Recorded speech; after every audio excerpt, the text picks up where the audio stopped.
हमारे मंदिर, हमारे मठ, हमारे धाम ये एक और पूजन और साधना के केंद्र रहे हैं, तो दूसरी ओर विज्ञान और सामाजिक चिंतन के भी, सामाजिक चेतना के भी केंद्र रहे हैं। हमारे ऋषियों ने ही हमें आयुर्वेद का विज्ञान दिया। हमारे ऋषियों ने ही हमें योग का वो विज्ञान दिया जिसका परचम आज पूरी दुनिया में लहरा रहा है।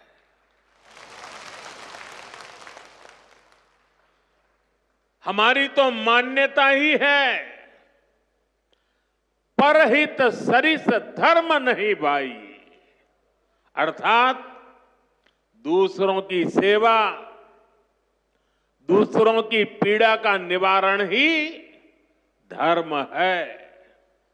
इसलिए नर में नारायण, जीव में शिव, इस भाव से जीव मात्र की सेवा, यही हमारी परंपरा रही है।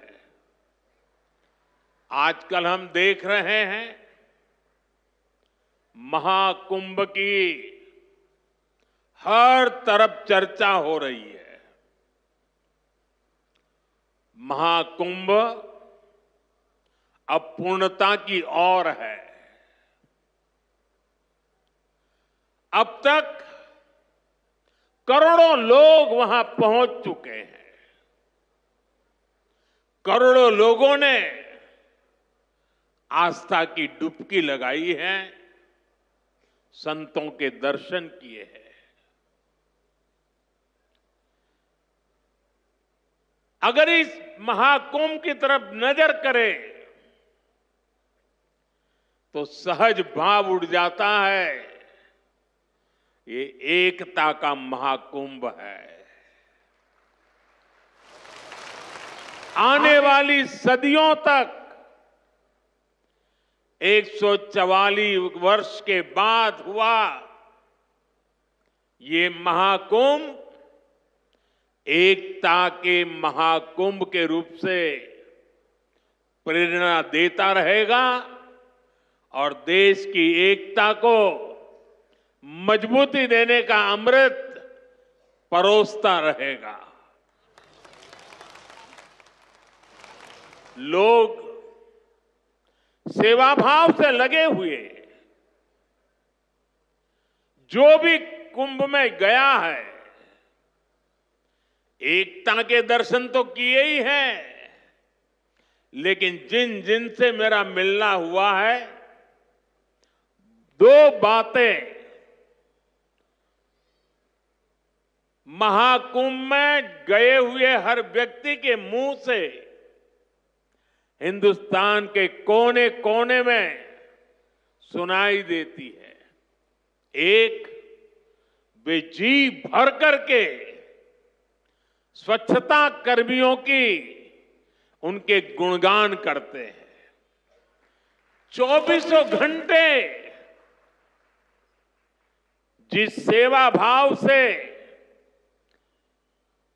इस एकता के महाकुंभ में स्वच्छता के कार्य को संभाल रहे हैं, मैं आज उन सभी स्वच्छता के साथियों को आदरपूर्वक नमन करता हूं। दूसरी एक विशेषता है जो हमारे देश में बहुत कम सुनने को मिलती है, और इस बार मैं देख रहा हूं एकता के इस महाकुंभ से आए हुए हर यात्री कह रहा है कि इस बार एकता के महाकुंभ में पुलिस कर्मियों ने जो काम किया है, एक साधक की तरह, एक सेवाव्रती की तरह पूरी नम्रता के साथ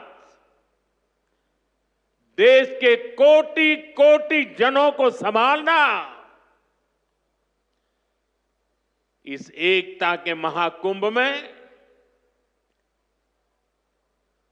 जिन पुलिस कर्मियों ने देश के लोगों का दिल जीत लिया है, वे भी बधाई के पात्र है। लेकिन भाइयों बहनों, प्रयागराज के इसी महाकुंभ में इसी सेवा भावना के साथ अनेक विध समाज सेवा के प्रकल्प चल रहे हैं, जिसकी तरफ मीडिया का तो ध्यान जाना बड़ा मुश्किल है, लेकिन ज्यादा चर्चा भी नहीं हुई है। अगर मैं सभी इस सेवा प्रकल्पों की चर्चा करूं तो शायद मेरा अगला कार्यक्रम डिस्टर्ब हो जाएगा, लेकिन मैं एक का उल्लेख करना चाहता हूं। इस एकता के महाकुंभ में नेत्र महाकुंभ चल रहा है। इस नेत्र महाकुंभ में देश के कोने कोने से आए हुए यात्री, गरीब परिवारों से आए हुए लोग, उनकी आंखों की जांच होती है, मुफ्त में होती है। नेत्र चिकित्सक देश के गणमान्य डॉक्टर 2 महीने से वहां बैठे हुए हैं और इस नेत्र महाकुंभ में अब तक 2 लाख से ज्यादा मेरे भाई बहनों की आंखों की जांच हो चुकी है। करीब 1.5 लाख लोगों को निशुल्क दवाई और चश्मे दिए गए हैं और कुछ लोग ऐसे पाए गए जिनके मोती बिंदु के ऑपरेशन की जरूरत थी। तो इस नेत्र महाकुंभ से चित्रकूट और अगल बगल के स्थानों पर जहां पर अच्छी नेत्र चिकित्सा की अस्पतालें थी, करीब 16,000 मोतियाबिंद के ऑपरेशन के लिए उन अस्पतालों में भेज करके एक भी पैसे का खर्च बिना उन सबके मोतियाबिंद के ऑपरेशन किए गए हैं।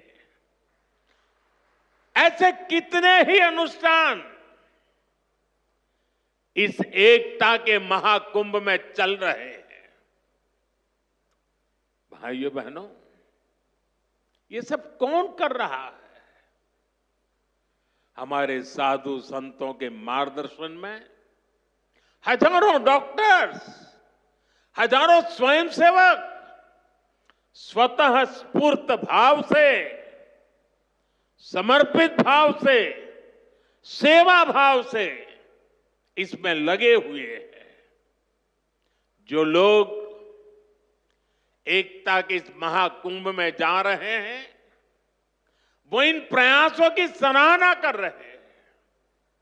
भाइयों बहनों, ऐसे ही भारत में कितने ही बड़े बड़े अस्पताल भी हमारी धार्मिक संस्थाओं द्वारा चलाए जा रहे हैं। धार्मिक ट्रस्ट के द्वारा हेल्थ और साइंस से जुड़े कितने ही रिसर्च इंस्टीट्यूट्स चलाए जा रहे हैं। करोड़ों गरीबों का इलाज और सेवा इन संस्थानों में होती है। मेरी दीदी मां यहां बैठी है। अनाथ बालिकाओं के लिए जिस प्रकार से समर्पण भाव से वो सेवा करती है, अपना जीवन बेटियों के लिए उन्होंने समर्पित कर दिया। साथियों, यहीं पास में हमारे बुंदेलखंड का चित्रकूट, प्रभु राम से जुड़ा ये पवित्र तीर्थ खुद दिव्यांगों और मरीजों की सेवा का कितना बड़ा केंद्र है। मुझे खुशी है इस गौरवशाली परंपरा में बागेश्वर धाम के रूप में एक और नया अध्याय जुड़ने जा रहा है। अब बागेश्वर धाम में आरोग्य का आशीर्वाद भी मिलेगा। मुझे बताया गया है यहां 2 दिन बाद महाशिवरात्रि के दिन 251 बेटियों के सामूहिक विवाह महोत्सव का भी आयोजन होगा। मैं इस पुण्य कार्य के लिए भी बागेश्वर धाम की सराहना करता हूं। मैं सभी नवविवाहिता दंपतियों को, मेरी बेटियों को सुंदर और सुखी जीवन के लिए अग्रिम बधाई देता हूं, हृदय से आशीर्वाद देता हूं।